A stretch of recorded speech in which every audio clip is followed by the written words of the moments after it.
Welcome to the Love Lab podcast, a safe place to get real about sex. Whether you're a man, woman, single, or couple, this is the show for you. Because, well, sex matters. We are your hosts, Kevin Anthony and Céline Remy. Welcome back to the Love Lab podcast. This is episode 79, and it's titled Behind the Scenes of a Sexual Shaman with KamalaDevi. All right, so this is going to be a fun episode because we've personally known our guest for a long time. So that means we should be able to dig in really deep and pry out some good details. Things you've never heard before. That's right. Yes. So if you have not yet heard of KamalaDevi, let us tell you a little bit more about her. So KamalaDevi is a mystic, a mentor, and a muse. Her mission is to awaken herself and others to the ecstatic current that runs between heaven and earth. She works with artists, healers, visionaries around the world to become love leaders. She's been married to her husband, Michael, I think for over 15 years, and they have a teenage son. You might have seen her on the Showtime docuseries Polyamory, Married and Dating, and she's the founder of Tantra Theater. I mean, so many things. She's an author, she's got books and courses, and she's definitely a pioneer in the field of love and exploration of what it means to be sexually free and expressed. So we are really excited to have KamalaDevi today on the show. And before we let her come in, we'll just give a quick shout out to our sponsors. If you want to join the secret club of men who are great in bed, then you should go check out Power and Mastery. Power and Mastery is the most complete sexual training for men. So whether you want to have harder erections, last longer in the bedroom, or increase your sexual skills, you'll find it at powerandmastery.com. All right. So here we are. KamalaDevi, welcome to the Love Lab. Hello, Kevin and Céline. It's great to see you both. Happy to be here. Awesome. All right, so let's just dive right in. So, I mean, there's a million things we could talk about because the work that you've done for so many years is so similar to the work that we do and what we do here on this show that there's so many things that we could choose. But specifically, you're here today because you have a new book launching. And so we want to talk a little bit about that. And we want to get into some of the real details about your own story in the book, because the book, which is titled The Secret Lives of Sex Shamans, right? It's actually Sex Shamans now. You've known me since the book's been in production for the last 3 years, but the publisher has changed the title, Sex Shamans, True Stories of Sacred Sexuality and Awakening. All right. All right. So that's awesome. And what I wanted to point out about that is that this is a compilation of 20 different stories, at least in the version that we saw, of different people who do similar things to what you do in their experiences doing that work. And so that's a pretty big collection of people, like 20 different people that all do work around sexual healing. That's pretty big. So before we kind of dive into that story, I want to define for our audience, like, what exactly is a sex shaman then? Aha. So this is my first interview on the book because it hasn't even been released yet, or will be as soon as this podcast gets released. I'm very delighted to be sharing it with my nearest and dearest first. The question about sexual shamanism is it's a good question because I feel this is like almost a cutting edge term that's being defined. And the essence of a shaman is someone who works in the invisible world as well as the visible world, and goes into states of ecstasy in order to divine or heal or channel, and brings that wisdom into the material and physical world to effect change. And so a lot of people know shamans who use ayahuasca or use various plant medicines in order to get into that state of ecstasy. A sex shaman uses arrows or kundalini or ecstatic erotic energy in order to go into trance and to bring these these visionary healing messages down into the world. Okay, so I know there's probably a segment of the audience listening that goes, okay, so what does that mean? Does that mean they have sex with the people they work with or not? Right? Like, so just get that over with right from the start. Right. Well, it's certainly not what defines a sex shaman. It's, when you ask what the definition is, it's it can look a lot of different ways. And so I'm not, the book's not about defining it. It's not about saying, here's people a sex shaman does or doesn't sleep with. It's not to say who they sleep with and what the guidelines are and what they actually do. It's to say that it's a practice of going into ecstatic trance and transmitting that healing with, and it could be self-healing, or it could be with your beloved, or it could be with a group. And that's the purpose of having 20 different stories, is to show the wide variety of what that could look like. So I'm not going to define it and say, this is how it's done, or this is what's ethical, or this is what's not. But I am going to say that it is emergent. It's kind of this movement that's just at the beginning. So it's pretty exciting to be revealing sexual. It's like this modern movement now to reveal it today.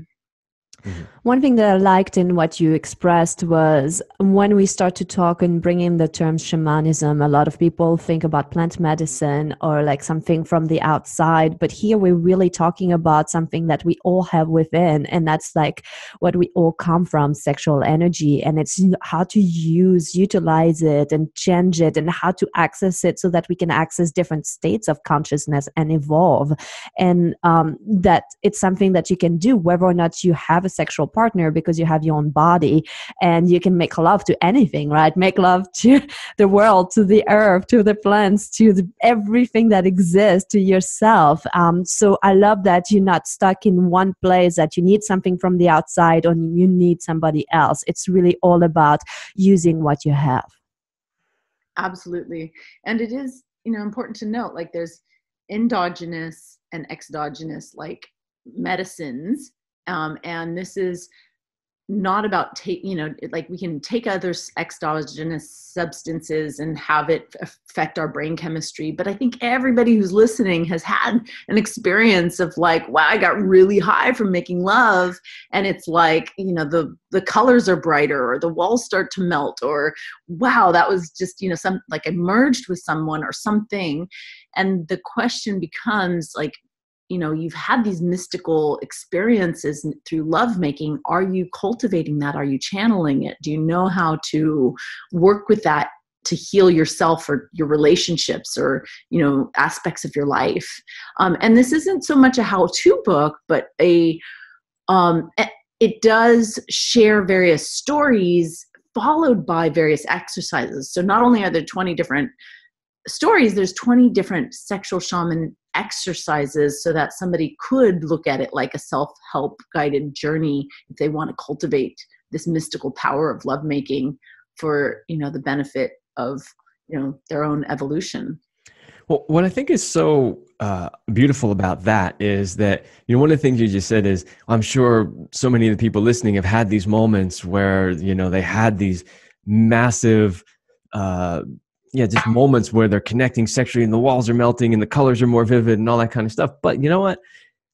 We do know from our work that a lot of people haven't. Mm. And the people who haven't, it's almost like they don't know what they don't know.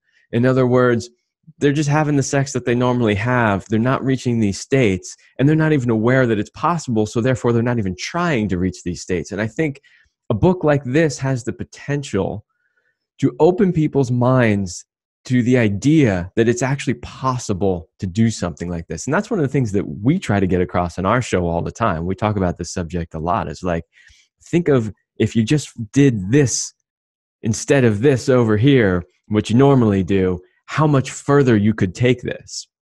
And so I think this book has potential to show that to people.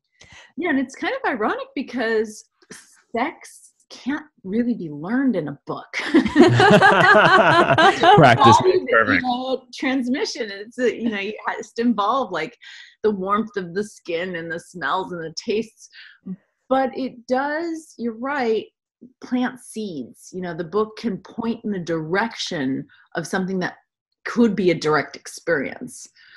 So I feel good about not only, you know, pointing towards something that has to be experienced directly, but also true life stories transmit in a way that just academic, you know, how-to philosophy or case studies don't. Like, these are real people telling their real stories of, like, hey, one of them's a pastor. I was a religious, you know, preacher, and then I had to lose my religion in order to find God through sex, you know?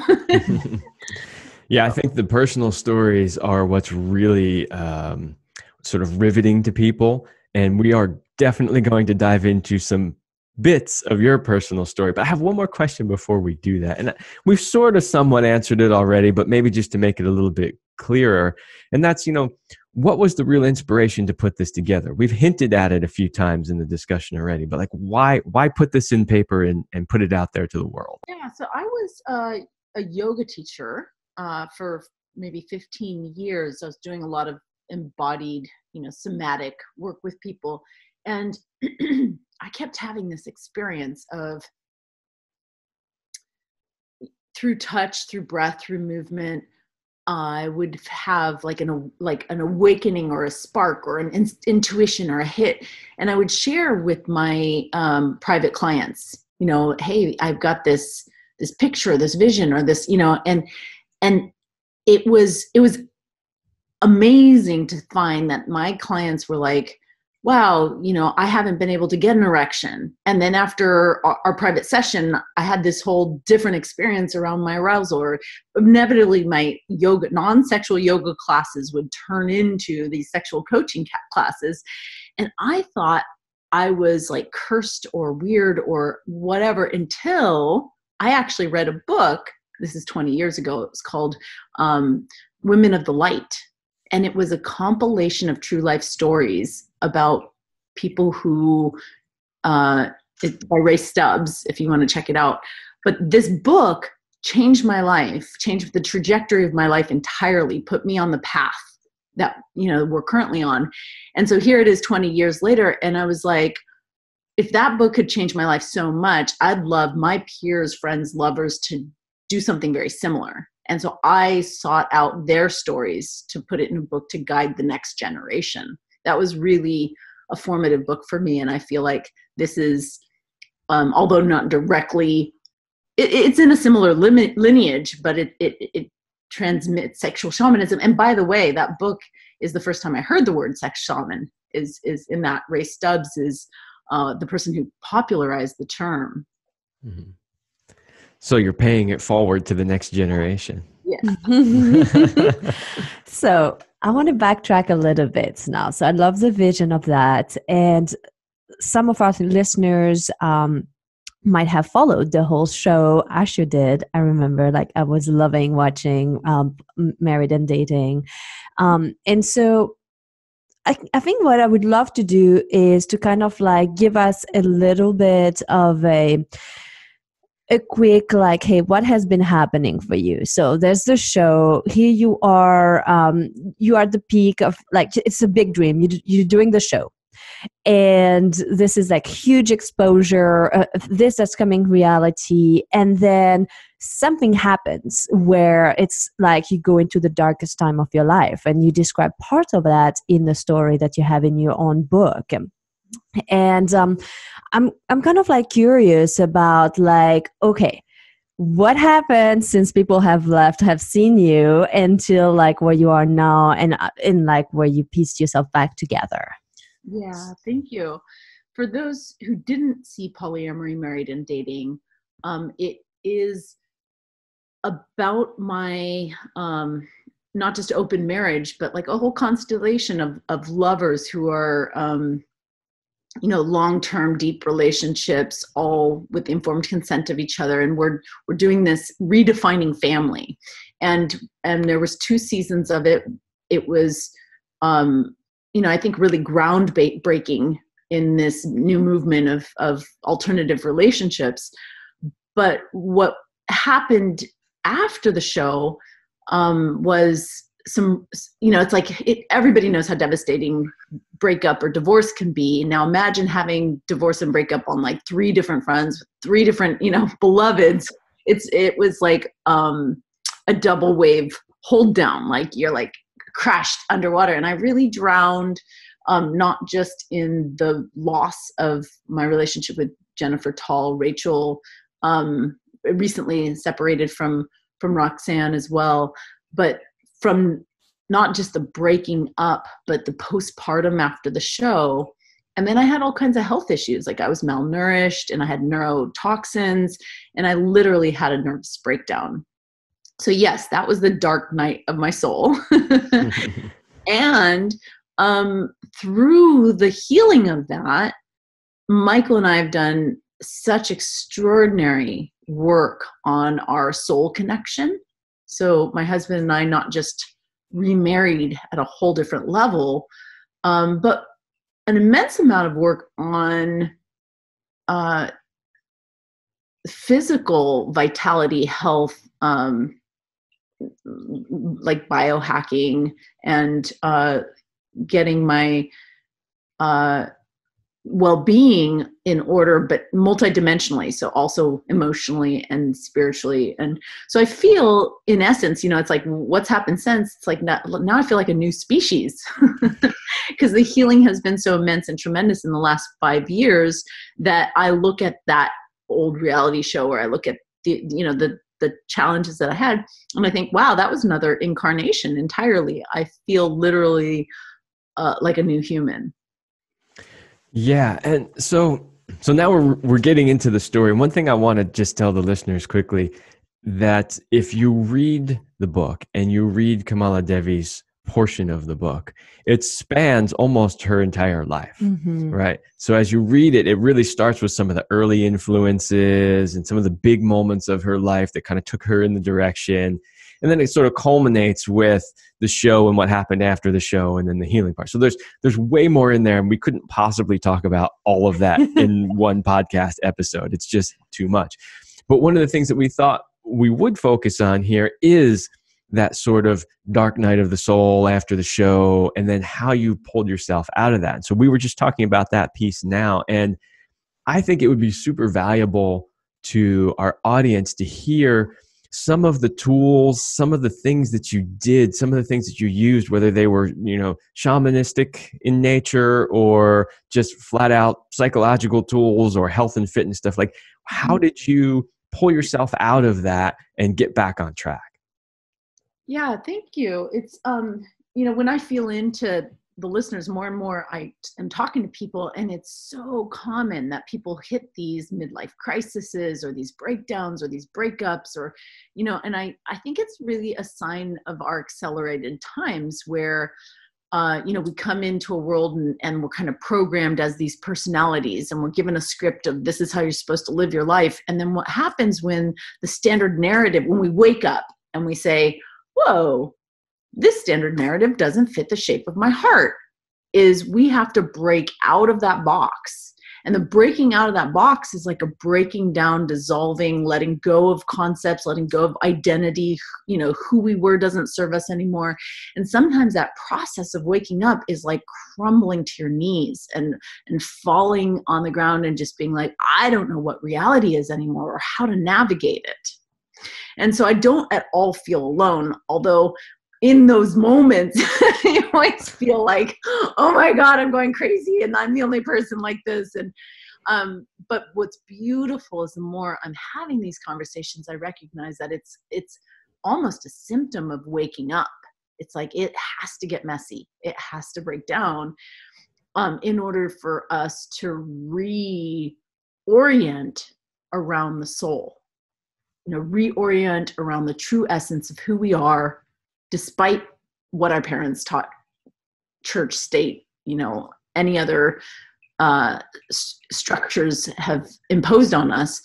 And that reawakening is going to look in some ways really unique. And in some ways it's universal. So, the absolute medicine for each person's totally different. What's universal that I can say that I went through, that I imagine, that I'm seeing a lot of people as I'm kind of in this position as a healer and a coach and a retreat facilitator, and I'm seeing thousands of people. What I'm seeing that's real similar is that it is multidimensional. So there's the physical, and okay, everybody needs, a balance of sleep and diet that works for them and exercise that works for their soul, right? Like, you can't be doing somebody, whatever society tells you this is what all that's supposed to look like. No, you actually have to do a fitness and health regimen that aligns with who you are. And so finding the physical support, and then also finding, and even that's awakening. Sometimes people wake up to like, I've been lied to. The things that I were taught were healthy aren't. And so there's just a deep investigation of what is the truth of your health and your body and what works for your body. And then there's the emotional dynamic. And I think by and large, the most universal thing is that we need to welcome our emotions. And we live in a emotionally constricted society that doesn't let people feel and is terrified of big things like anger. Oh no, like that's so dangerous to society. And in order to really heal ourselves, we have to feel the whole spectrum and have the safety to feel our rage. And so how to do that safely without hurting ourselves and others takes a whole cultivation, whole relearning, as well as psychological. What are our beliefs? How do we let go of the illusions and delusions, not only that we've been taught, but maybe that we inherited from our ancestors, that or psychically picked up from our neighbors. So it's it's this process of knowing who we are deeply, getting in touch with the true nature of our being, and then learning how to be that in the world. And that's the breakthrough for myself or for everyone around me. It seems to be the universal path, is like really being true to our unique essence. Yeah. So basically the journey is going to be unique to everybody, and what they need to do in order to go through that journey is going to be unique. And for some people, it may be really getting their physical body and their physical well-being, tuned up and brought up to speed. And others, it may be getting their psychological well-being taken care of, or their emotional well-being, or some combination of all of those. Yeah, it's always a combination of all of them, right? So it's like, we're all physical, we're all emotional, we're all intellectual, we're all spiritual. And what is the combination of what's needed, what's out of balance, what needs attention? And that process takes immense amounts of self-awareness. And sometimes not just self-awareness, but community reflections, because one of the other dimensions is we are tribal beings. We are social animals. And if you're not in a healthy social circle, that is just as cancerous as having misinformed cells. Like, if you're not surrounded by people who see the true essence of who you are, and you keep getting reflected back like distortions of your personality, how the fuck are you going to heal? So that's a big important part, is changing your circle of friends if they're not healthy. And especially as you start to waking up more to your sexuality and exploring, most of the time, like you said, the story of with the pastor had to let go of his religion, right? So there is a whole thing of like weeding off the people who don't support your full expression when it comes to your sexuality, and finding other people who can cheer you on. And whether you go on multiple dates with multiple people, whether you're monogamous, whether you're kinky, whether you anything in between. And I think that's definitely really essential. I was wondering if you had a particular practice, because I was imagining this place where it's very difficult for you emotionally, physically. And Michael, your husband, is going through a tough time too, to witness you going through these difficult times. And there's a potential for the two of you to really like snap at this point, where like this is what happens for a lot of people when one goes really down the hole like this. Sometimes they can't handle it. But knowing you and having witnessed you, we've seen you guys come closer together again. And so I'm curious if you had a particular practice, and hey, bonus point if it's sexual, that you guys like put in place to help you find each other again. Mm-hmm. We have a lot of sexual practices. Well, maybe we'll run a little long today.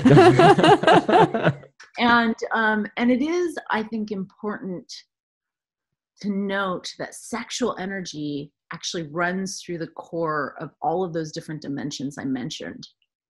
So I look at sexual energy as sort of the master path through, all the healing and the health and the, in fact, if you're trying to make change in your life, like rewire or change your exercise habit or change your diet, anyone who's tried to, it's New Year's, around New Year's. So we know that change is hard. Humans are adaptive animals of habit. But sex itself can support us in changing faster than anything else, because orgasm will light up the brain and rewire us. And then over time, what we're focused on with our orgasmic energy can actually create new neural pathways, and through neuroplasticity we can become like new through our orgasmic energy. So from the beginning of this journey, my beloved and I use our sexual energy to accelerate our healing, and we do that through practices that can be called sex magic. The sex magic, the essential definition is anytime you take your orgasmic energy and you infuse it with your intention. And so our love making is like a prayer. We bring our bodies together and we feel the erotic energy, and we will say, I dedicate this orgasm, to our growing bond or trust or repairing our attachment or whatever's off between us. And over time that evolves to not just healing the individual self or the partnership, but also healing the world. So what you're saying is you're really bringing these ugly parts of yourself or the relationship, because what I'm seeing a lot of people who come to us, they put it under the rugs, like, oh, I wouldn't mention that I'm jealous, or I can't have an erection, or that I'm scared, or that this and that. But what you're telling our listeners here is you actually have a practice where you show up and like, this is an area that's not working, or this is something that we like going through that's not really fantastic at this time. Let's make love to it, through it, with it, and transform it. Is that really like the practice here? Yeah, and it's pretty simple and formulaic too. Like one of the ways to frame it. So it's, a lot of times it's like, if you start bringing up all the problems of your marriage before you make love, it's going to be the biggest boner killer. You're going to end up making love. You're going to ruin your sex life. So what will formulaically support us in like bringing to light the shadow stuff that runs us, and saying, I want to offer this on the altar and bring it to light and let it go and not let it run me, not let it ruin my sex life. And the formula is that we often will, create a container for our lovemaking. And that container is so simple, and it's not, sure, it's great to light candles and to set your setting and all that's beautiful, but the real container is the intentions we bring. And so what we share is, what are our boundaries? It's like, the container might be like, hey, I've only got an hour, or I've got 20 minutes. Let's have a quickie. It's like, what's the boundaries, not just on time, but it might be, I'm on my period, or I'm needing to, I have a cold sore, so let's not do any oral, or whatever the boundaries are. And then the fears. And this is where we can say, look, I'm afraid that I'm going to cry when we make love, or I'm feeling like I don't feel respected, or whatever, whatever the fears are. And we're speaking of, like, these are fears that I'm speaking so that I can clear them. I can offer them up. I'm not going to engage in them. I'm not going to believe them. I'm just going to name them as the fears that I want to give to, give it to God, because it's bigger than I can handle, and it's not my business. So we share our fears, and then we share our desires, which is like, ooh, and I want to use this lovemaking session in order to see the divine in you, or to remember what the qualities that I first fell in love with, or, through this lovemaking session, I want to have the experience of maybe fantasy or role play, or, whatever the desire is. And I bring that. And then what's amazing is, after doing our boundaries, fears, and desires, we sometimes, it's just magic will come through that has nothing to do with any of that. Like that's just setting the table. And then there's a big feast, and the feast will take us into new territory. Yeah. And I believe, not to confuse our listeners, but I believe you also wrote a whole book on sex magic, right? Like, if people are really interested in going further down that, we also did an episode a while back on that too, for people if they're interested in that process a little bit more. Great. Yeah, I highly recommend Sacred Sexual Healing, the Shaman Method of Sex Magic. I co-authored that with Baba Dez, and it has a step-by-step, like, here's how to practice it at the easiest level, as well as the most complex group, ritual ceremony level.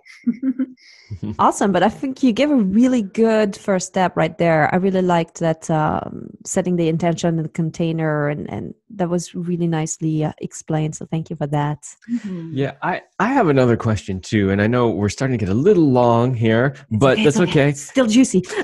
That's right. So, the book is Sex Shamans, and it is a collection of stories from people that do this sort of work. And I know towards the end of your piece in that book, you spoke a little bit about how ISTA was important in that journey of yours. And because that's where all this teaching on sex shamanism is coming in. So I was wondering if you could speak a little bit about how ISTA factored into your personal journey and how that helped you through that dark time. Yeah, thank you, Kevin. ISTA is the International School of Temple Arts. That's a mystery school that I'm, lead faculty on. There's a circle of us. There's 13 leads at the moment. We have these teachings in over 40 countries around the world. So it really is a global movement. And what I mean when I say mystery school is that we're connected to esoteric teachings from the earth. So it's not a religion. It's not like a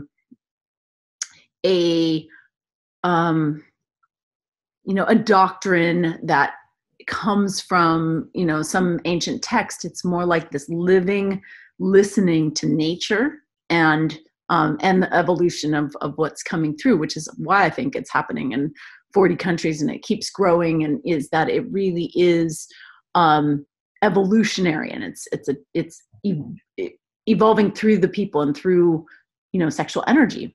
Anyway, this mystery school has a cosmology that is so grounded in the wisdom of the body. So a lot of spiritual practices, including my yoga training, talk about, hey, we've got to transcend the body in order to realize our divinity. And this is like about descending into our cells, into our body, into, our senses, and not doing it in a hedonistic way that's like at the expense of our transcendent nature. So it's actually both.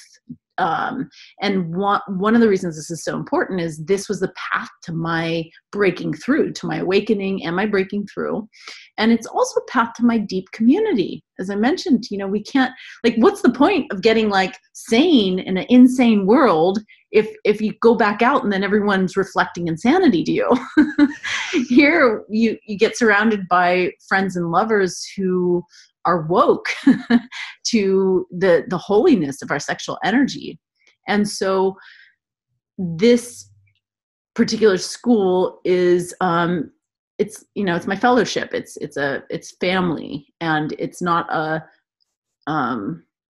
it's anyone who is resonating with these teachings can find, fellowship and community in, around the world, actually. So I highly recommend you look at ista.life, to see what the programs are that we're offering. Awesome. So I think I want to end on our new question that now all of our guests are going to have to go through. Oh, well, you're the first one we're asking. You are the first one. This is new on the season. And then we can tell all about where, our listeners can find more about you and all of this. But first, I want to know, KamalaDevi, what's your best sexual talent? Ooh, this is a fun question.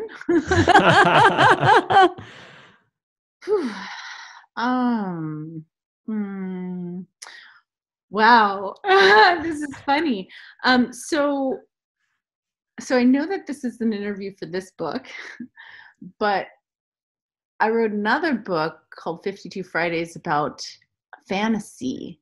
And one of my superpowers is actually in the realm of fantasy, because that is a whole dimension. And it's a dimension that, especially as a Tantra teacher who teaches a lot of times being present with the senses in the here and now, people are like, oh, fantasy is escape and it takes you away from here and now. But one of the superpowers that I have around this is how fantasy can really enhance the moment and take lovers on journeys. And that, I would say, is my, one of my great gifts. So maybe we'll do another interview when 52 Fridays comes out. Exactly. As we said, you have a handful of books. There's a lot. So you start with one and keep going down the road, because there's a lot of great information out there. So tell us, our listeners, where they can find more about you. All the links, of course, will be in the description. But yeah, let them know about free gifts that you have and where to find you. Sure. Well, from my heart, I'd love to stay in touch. Obviously we're all growing and changing. And one of the ways I do that is by a monthly newsletter and just telling people what's happening in my world and giving you invitations. And so KamalaDevi.com is my website where you can sign up for my newsletter, and I will, I'd love to connect with you there.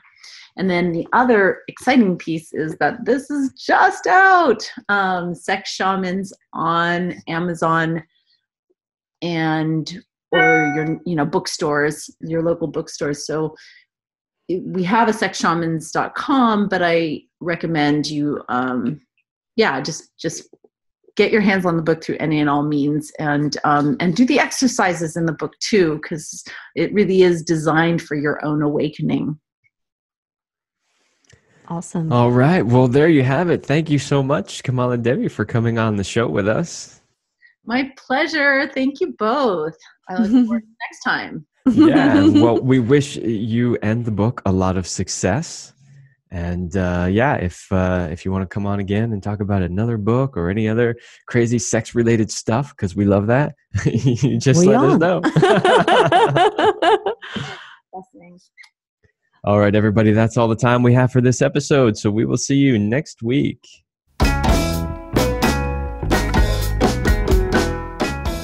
We hope you liked this episode of the Love Lab podcast. If you enjoyed this show, leave a comment and share it with your friends. And if you want more, we have an entire digital library with the best sex tips and relationship advice at CelineRemy.com. That's CelineRemy.com. So join us in the Sex Vault to continue this adventure. Thanks for listening. And remember, you're amazing.